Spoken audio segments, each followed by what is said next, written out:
dipikirkan, tidak diselesaikan, maka ada dua keadaan. Pertama, seseorang tidak akan menuntut ilmu. Yang kedua, walaupun menuntut ilmu, tapi dia sulit untuk mengamalkan. Walaupun dia meneruskan perjalanan, kalau dia menuntut ilmu, maka dia akan tidak bermujahadah.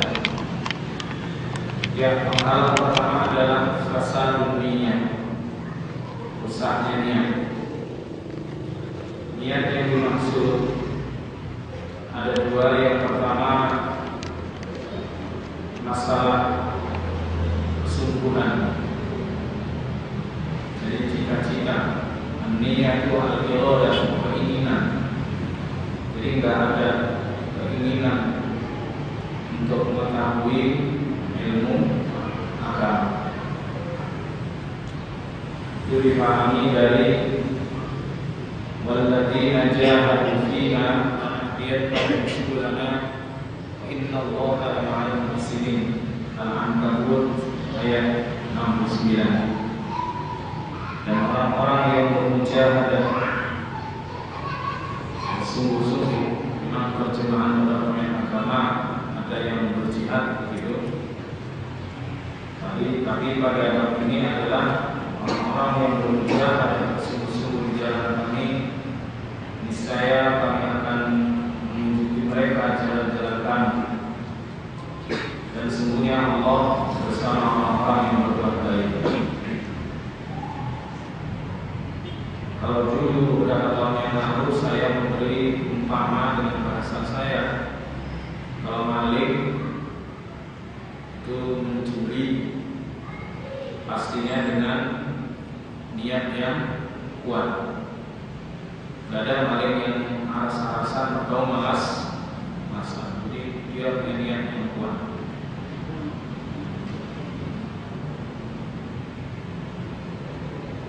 Kalau dalam bahasa Imam Syafi'i rahimahullah ta'ala, lan tanalul ilma illa bisittatin sa'unbika an tafsiliha li bayani. Tidak akan kalian peroleh ilmu kecuali karena 6 perkara. 1, zakatun. Yang kedua, wahilsun. Yang ketiga, wabulughatun. Yang keempat, wajtihadun. Yang kelima, wasuhbatu ustadin. Yang keenam, waktu zaman. Dan saya ulangi terjemahan, belum saya terjemahkan. Tidak akan kalian peroleh ilmu kecuali dengan 6 perkara. Pertama, ada kecerdasan.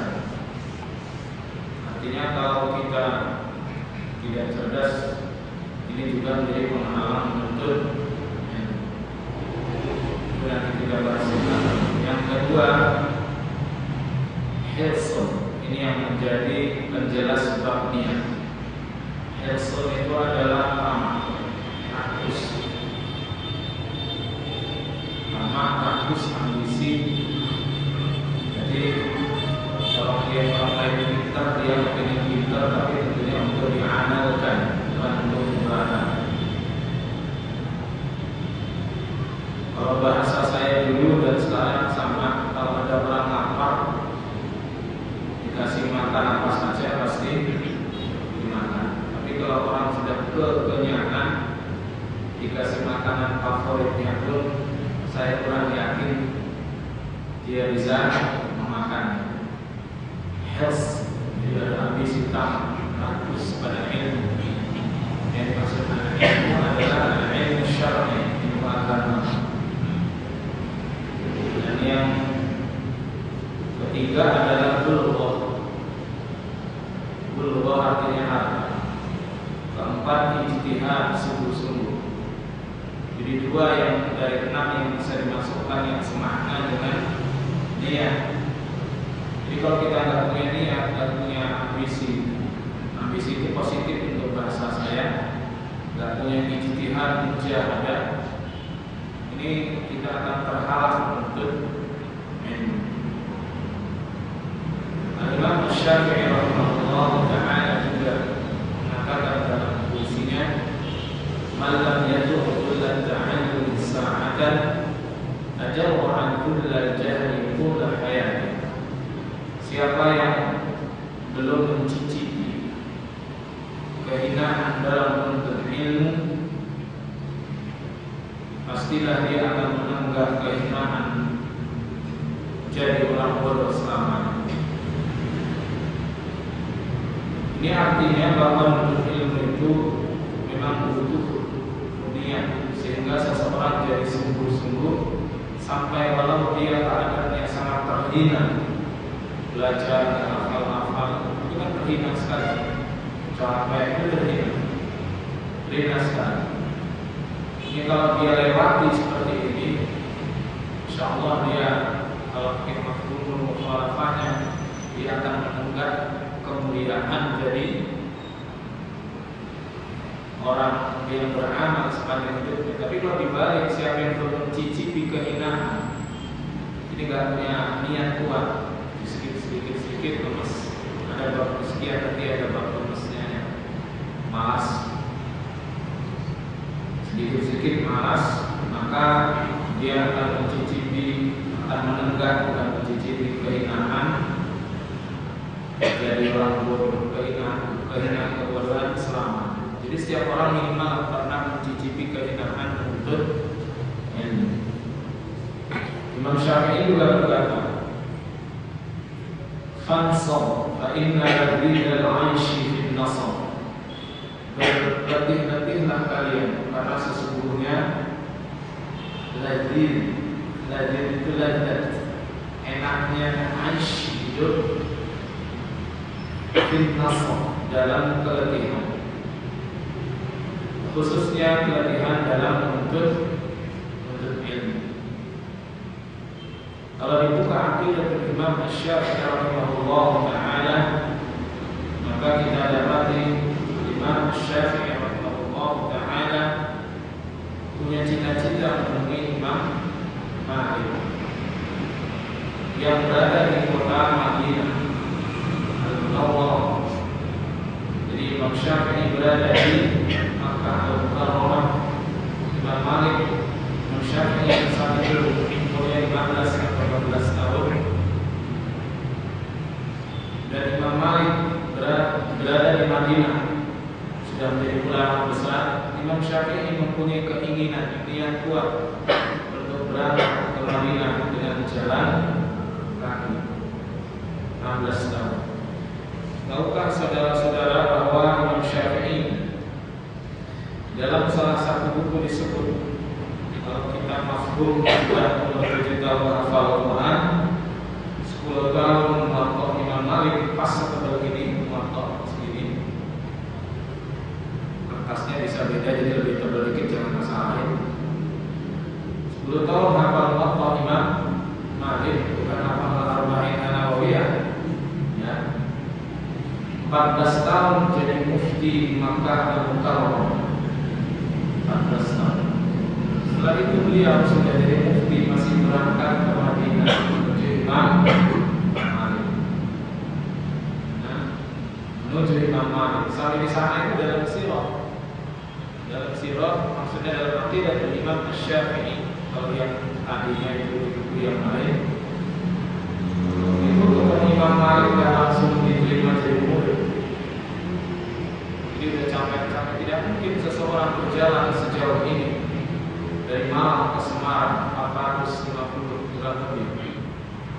Ya, walaupun sekarang di mana-mana ada makam di sepanjang Makkah Madinah, tapi kan makamnya sedikit.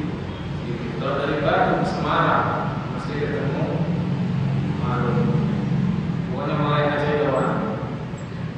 Dan Imam Syafi'i rahimahullah ta'ala umur segitu itu berjalan, ibunya terpaksa menjual rumah dalam aqidah Imam Syafi'i.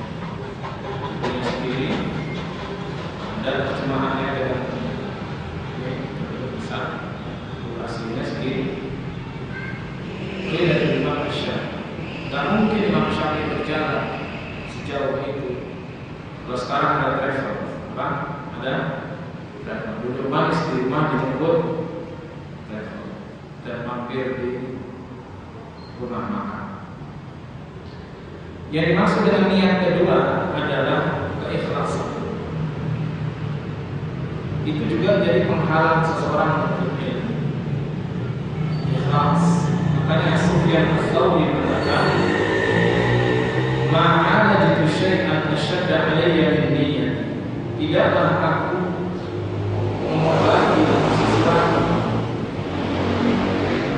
yang lebih keras terhadap diriku daripada niat. Artinya, kalau ada sesuatu yang selesaikan dalam hidupku ini, maka yang paling diprioritaskan adalah mengobati niat. Kalau bahasa kita para dai menyebutkan meluruskan niat. Jadi kalau tadi irodah niatnya maksudnya keinginan, yang maksud niat kedua adalah keikhlasan. Keikhlasan artinya ingin mendapatkan ridha Allah Subhanahu wa taala, balasan-balasan. Ya kalau buka riyadhus shalihin lengkaplah ya. Lengkap. Masuk surga dan salat tariqal yang tamsuki ilmu sahara Allah wa bihi tariqal jannah kharaja fi talab ilmi fa huwa fi sabilillah hatta yarji'. Ya semua itu dari surga yang kedua ialah di jalan Allah. Orang yang duduk di majlis turun kepada mereka rahmat, dinaungi oleh malaikat. Tapi ternyata itu nggak ada. Ketika itu tidak ada, itu menjadi penghalang seseorang untuk ilmu. Bahasa mudahnya nanti saya baca ada bagian kedua yang sebelum masuk bagian kedua. Dalam bahasa mudah dari saya adalah kita semuanya teruji. Ketika kita tidak punya niat yang lurus, maka ujian kita adalah jika ada tantangan, kita bisa jadi terhalang dalam menuntut ilmu. Misalnya kalau masuk pada bab kedua, hubbus syuhrah wa hubbut tasaddur. Jadi suka kemasyhuran, popularitas, itu bahasa orangnya mungkin syuhrah, dan hubbut tasaddur. Ya, tasaddur itu suka tampil, saudara menonjol, senangnya menonjol. Jadi senang popularitas dan senang tampil menonjol. Ini semakna dengan hadis Rasulullah sallallahu alaihi wasallam, "Man talaba ilma liyabahiya bihi ulama wal mariya bihi sufaha wal yasrifa bihi wujuhan nas fa huwa fi an-nar." Atau adkhalahu Allahu an-nar. Redaksi dua. Barang siapa yang menuntut ilmu karena ingin berbangga-banggaan di depan ulama.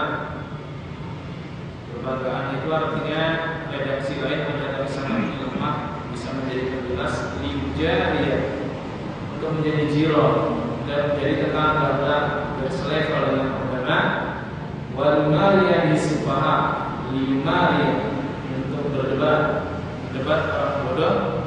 Wal yasrifa bihi wujuhan nas, dan untuk memalingkan wajah manusia kepadanya, maka dia di neraka.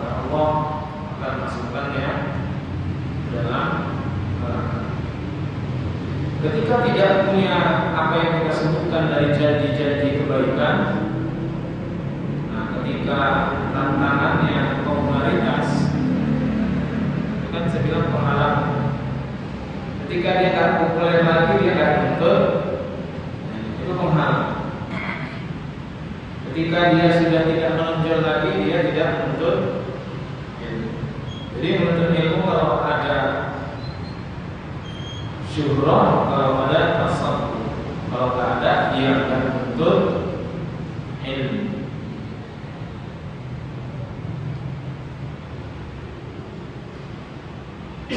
Kalau kita baca semua, maka yang kita dapati bagaimana orang-orang terdahulu dalam menyikapi popularitas. Misalnya Imam Ahmad bin Hanbal ketika sampai kepadanya berita bahwa manusia memujinya, selalu menyebut-nyebut namanya, dia berkata, laitahu la yakunu istidraja. Kata Imam Ahmad, mudah-mudahan aja enggak istidraj. Itu ada di literatur yang lalu pada jilid 11 halaman 211. Jadi Imam Ahmad ketika bilang kamu terkenal di Baghdad dari Imam Ahmad, apa kata Ahmad itu mudah-mudahan aja enggak istidraj. Ini maksudnya contoh orang sekaliber itu ketika dia diuji oleh sebuah ujian, dia enggak hanyut, ya, enggak hanyut dalam ujian. Kalau diambil dari sikap Umar yang tegas, Umar pernah mendapatkan berita bahwa Ubay bin Ka'ab berjalan di depan murid-murid.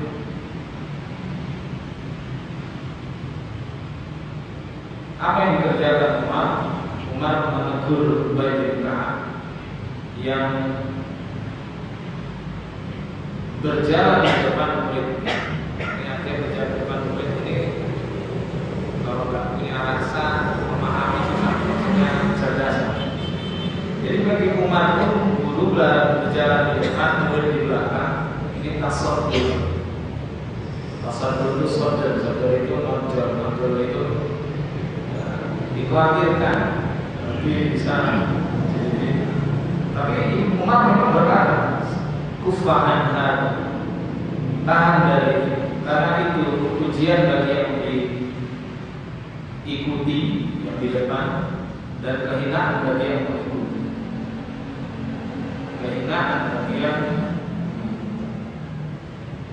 itu adalah Islam disyakir. Islam itu wajib insyaallah. Imam Syafi'i Qa'idah Usuliyah termasuk dan Qa'idah dalam akidah, dan juga penyebutan tentang unsur ilmu. Jadi ditegur, ini menjaga, cara menjaga.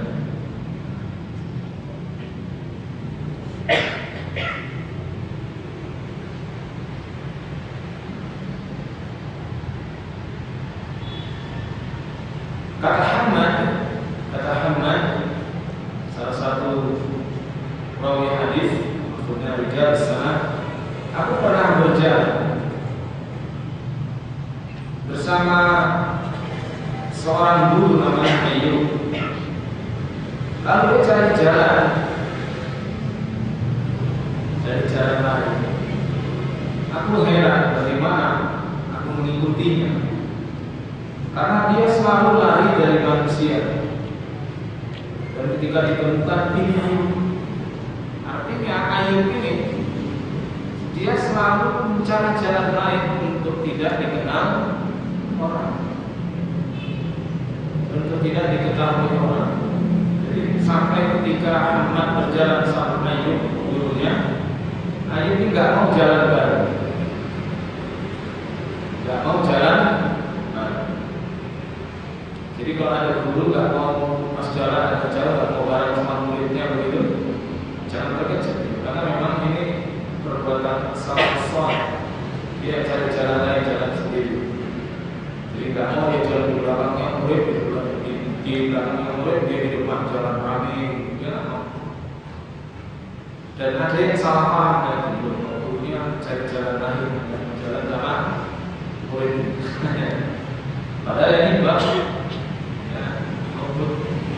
Berhati-hati kita dari cinta popularitas dan juga hubbut tasadduk.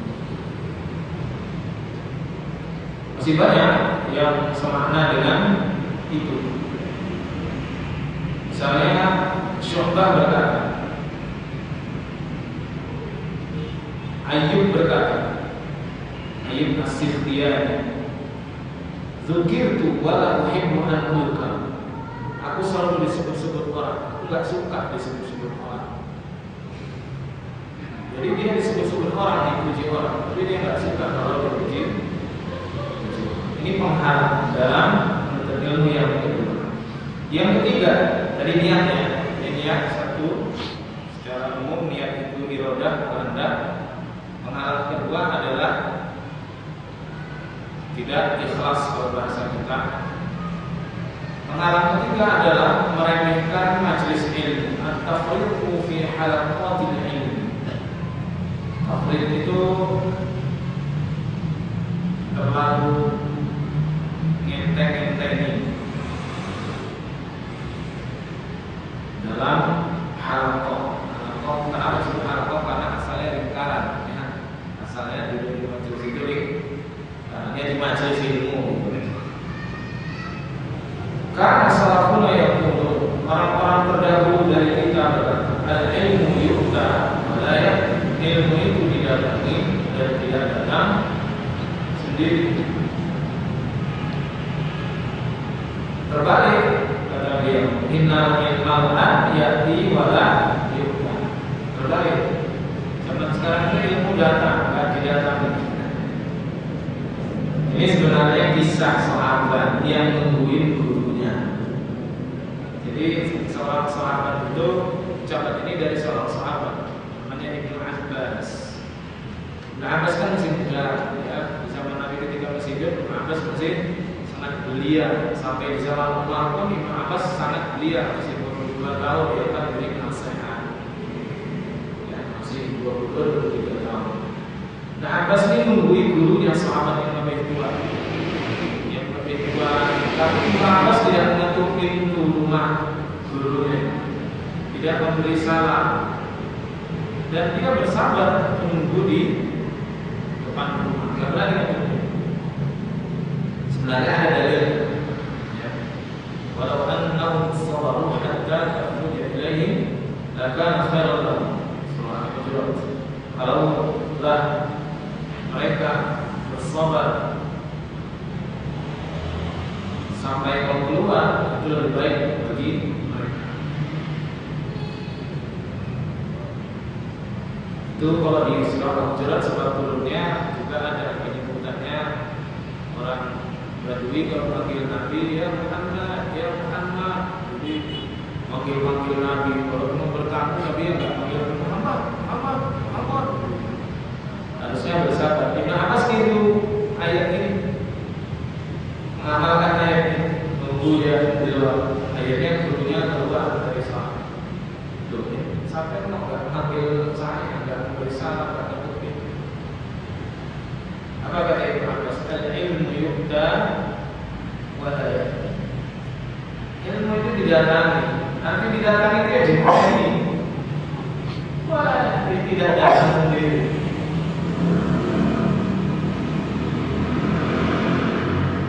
Terusan dari bahasa tadi yang paling menakutkan bagi saya luar biasa, ini tegas sekali Imam Malik. Imam Malik itu pernah diminta Harun Ar-Rasyid untuk ngajari dia. Jadi Khalifah Harun Ar-Rasyid. Jadi ada pesan dari Khalifah bahwa dia ingin belajar kepada Anda. Cuma bahasanya umum. Bahasanya umum. Waktu yang dinantikan datang, Khalifah nunggu di sana. Mana ini Imam Malik datang? Nah, ini Khalifah Harun Ar-Rasyid nyuruh utusannya datang ke Imam Malik. Ya Imam Malik ditemui Khalifah, gimana? Suruh dia datang ke mana? Betul? Suruh dia datang kemari. Betul? Jadi semakna dengan ilmu yu'ta, didatangi, dikejar, disabari. Malah ya tidak datang sendiri. Kalau sekarang innal ilma ya'ti wa la yu'ta. Zaman sekarang itu datang kan. Maksudnya bukan menafikan, ya, bukan menafikan datangnya ilmu kepada Allah, tapi terkadang yang dimaksud kita meremehkan menuntut ilmu, khususnya halaqatul. Apalagi di dalamnya banyak keutamaan seperti yang saya sebutkan tadi. An-sakinah tanzilu ala hadiriha. Sebetulnya sakinah itu turun kepada orang yang menghadiri majelis warahmah, karena di semua itu ya soalnya juga rahmat meliputi mereka, namun mereka dan mereka disebut Allah kepada yang ada di sisinya. Cukuplah yang disebutkan itu membuat seseorang tidak tafrid dalam harakatil lakana dzalika kafiyan fi huduriha. Itu yang menjadi penghalang dalam menuntut. Yang keempat, tentunya nggak saya rinci. Kalau niat tadi saya rinci memang. Beralasan dengan banyak kesibukan. Betul, ya sama aja. Saya juga lagi berpikir. Jadi di antara penghalang penuntut ilmu adalah alasan dikasratil asyghal, masyghul. Betul. Coba saudara-saudara. Luar biasa. Tentu saya ringkas. Ketika ada setiap orang pasti, kita nggak orang semuanya sih. Tapi yang dimaksud adalah bagaimana kita cari celah.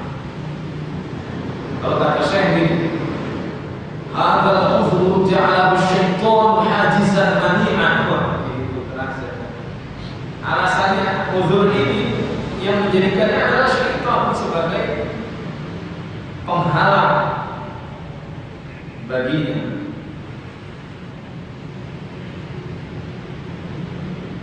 Wa kam kulli ma ikhwatun ahibbatun wa husnu ala talabil ilmi lakin asy-syaitan sawwara lahu. Itu bahasa gitu. Cuma saya pakai bahasa aja.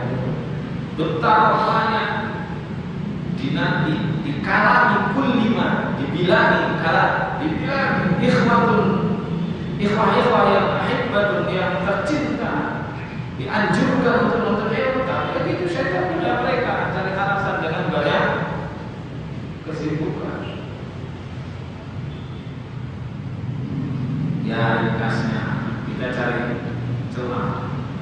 Memang sibuk itu ya harus ada yang dialihkan, harus ada yang dialihkan.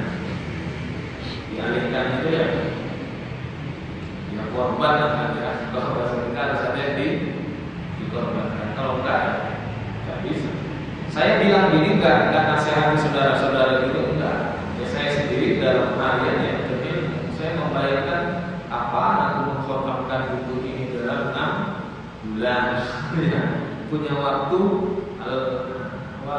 farid, ya anak mutafar. Saya jadi yang mengosongkan diri untuk punya waktu khusus. Enggak boleh malas-malasan sekali, biasanya udah enggak. Gimana buku ini khotam, pahami, cari pembandingnya. Orang-orang modern disebutkan pembanding buku ini adalah gitu. Ya, ada sama saudara-saudara. Jadi saya bukan bilang wah tahu sama. Bahkan saya pikir mungkin saya juga lebih sibuk. Gak sempat apa. Gimana kita malam hari atau menjelang subuh atau kapan? Pokoknya mati-matian ada yang kita sunatkan kegiatan lain. Kalau enggak kayak sini harus. Ya saya tidak mengatakan harus duduk di majelis saya, bukan harus di majelis, kan cari cara pokoknya enggak ada waktu kecuali ada yang tersisihkan atau yang terbagi untuk dan jangan menggoda syaitan dengan sibuk ini. Ada sebuah hadis hasan yang berbunyi begitu. Mudah-mudahan ini di Al-Mustadrak As-Sahihain dari Hakim bin Muhammad bin Hanbal ketika Nabi sedang berkhutbah datang dua cucunya yang baru bisa jalan, jatuh berdiri. Lalu Nabi turun dari mimbar digendong kedua cucunya ini yang pakai baju merah. Innal aulada. Jadi ganti tema khutbah. Jadi khutbahnya ganti innal aulada mahzanatun mabkhalatun majhalatun majbanatun. Saya ambil satu aja dan enggak usah ngomong. Sesungguhnya anak itu memang sumber kebodohan. Apa maksudnya? Gara-gara kesibukan dengan anak bisa jadi beralasan tidak betul. Ya sama aja memang kita siapa? Tidak ada di antara kita kecuali semuanya sibuk. Ya ini baru hidup mati. Wah, semuanya gitu. Cuma masalahnya kalau ada rintangan di depan, masa kita berhenti kan enggak? Ya gimana caranya biar kita terus betul? Itu yang dimaksud. Sama. Tantangannya rintangannya sama. Jadi saya ceramah enggak ada bedanya. Yang beda di antara kita siapa yang mampu mengangkat, memikirkan tangan, itu bedanya. Jadi at-tazarru' bi kasratil ashghal. Hati-hati dengan alasan-alasan dengan berbagai kesibukan. Maka kalau ada yang pas memang wayai udah berangkat haji lalu berkata, wah kamu Megi, hati-hati. Kalau pakai saya tadi, yang saya itu berdari dengan apa? Saya tahu berdari wayai. Tapi bukan menafikan untuk berbuat baik pada manusia, pada tetangga, pada anak, pada famili, tidak menafikan pada istri. Tapi bagaimana lah caranya itu di manajemen.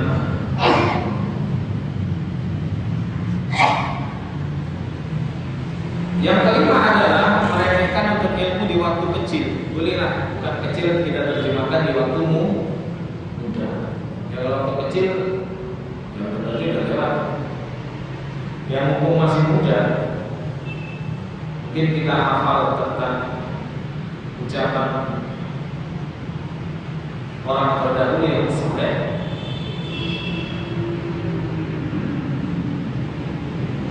Babul hadisi fi sirri kan-naqshi fil hajar, menuntut atau mencari ilmu yaitu hadis di waktu kecil seperti mengukir di atas batu. Ada di Jami'ul Bayan ini wa fadlihi halaman 99. Ada dua jilid buku itu, saya kemudian saya ajarkan di asrama.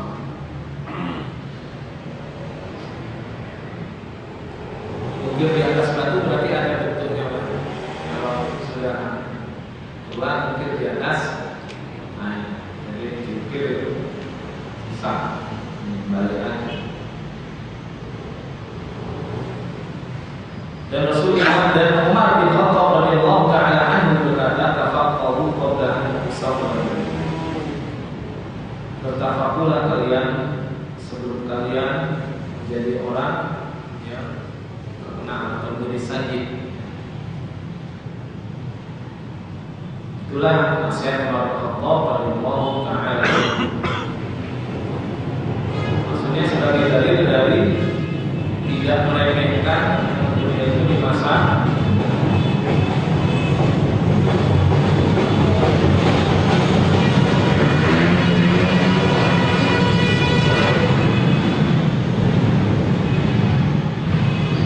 lalu berikutnya berhenti dari bentuk kalau bahasa kita populer dengan betul berhenti. Betul itu jadi malas, berhenti dengan alasan-alasan apapun dia berhenti. Ini kendala. Maka setiap orang diperintahkan untuk berusaha jangan pernah sampai berhenti berlama-lama dari menuntut ilmu agama. Ini tidak saya bahas. Penghalang ke-7 ini yang saya bahas. Tazkiyatun nafs. Bukan tazkiyatun nafas itu artinya mensucikan jiwa, justru terjemahannya berbeda. Tazkiyatun nafas itu artinya dua. Pada tazakkumu anfusakum. Janganlah kalian mentazkiyah diri kalian. Artinya menyatakan diri kita ini suci. Jadi ketika seseorang merasa dirinya suci, artinya kalau bahasa kita senang ketika dia merasa suci, pastinya dia senang dipuji. An-yuhibba syakhsu madha nafsihi. Seseorang suka memuji dirinya.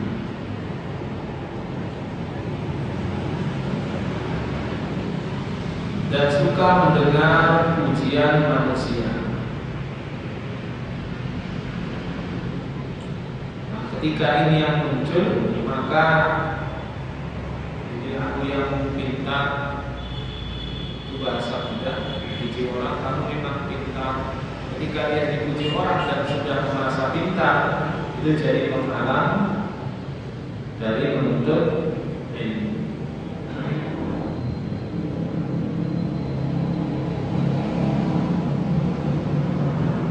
Kalau dalam bahasa yang lain adalah tidak merasa bodoh. Kalau dalam bahasa yang lain adalah tidak merasa bodoh. Jadi merasa sudah tahu, merasa. Jadi karena orang muji, maka dia sudah tahu. Akhirnya dia terhalang dari menuntut ilmu. Gak usah dipuji orang. Jika seseorang merasa sudah tahu, itu langsung terhalang dia dari menuntut ilmu. Makanya yang saya sampaikan dulu, yaitu perkataan Al-Khalil. Al-Khalil berkata, kutipan Imam Ghazali. Jadi Imam Ghazali mengutip perkataan seorang. Sebelumnya orang bodoh itu dua, rajulun la yadri wa yadri annahu la yadri. Orang yang bodoh tapi dia tahu kalau dia bodoh, alim berjaya. Bukan itu yang dimaksud. Ketika ada orang rajulun la yadri wa la yadri annahu la yadri. Orang yang bodoh dan dia tidak tahu bahwa dia bodoh. Ini jahilun murakkab. Karena dia sudah mentazkiyah bahwa dia sudah tahu. Kendala kedelapan ini yang pernah didengar mungkin, tetapi yang menurut saya paling menarik adalah adamul amal bil ilm. Kendala untuk ilmu adalah tidak mengamalkan ilmu. Itu kendala. Jadi kita bukan ilmu cuma dengar. Apalagi dengar untuk didebatkan, dengar untuk dibahas, bukan untuk diamalkan. Ini kendala. Apalagi asalnya, kalau mau bahasa mudahnya, kalau kita punya ilmu lalu kita amalkan, kita akan dapat tambahan ilmu. Itu salah satu makna tafsir kata Syekh Sa'di. Orang yang mengamalkan ilmu dapat dua. Satu, dia dapat tambahan ilmu. Dua, dapat taufik. Itu di bahasa itulah yang ada dalam walladzina tadaw zadahum hudan wa atahum taqwa. Orang-orang yang mengambil petunjuk artinya mengamalkan huda. Petunjuk ilmu maksudnya menunjukkan ada hidayah syar'i wal bayan, ilmu, hidayah taufik, kedua taufik. Jadi kalau orang mengambil ilmu atau menjalankan ilmu, Allah akan menambahkan zadahum hudan, menambahkan padanya ilmu. Wa atahum taqwa, dan datangkan kepada mereka dalam tafsir al-amahum wafaqahum, dan mengilhami mereka, mentaufikkan mereka untuk bertakwa kepadanya dalam menjalankan ilmu dengan menjalankan ilmu agama.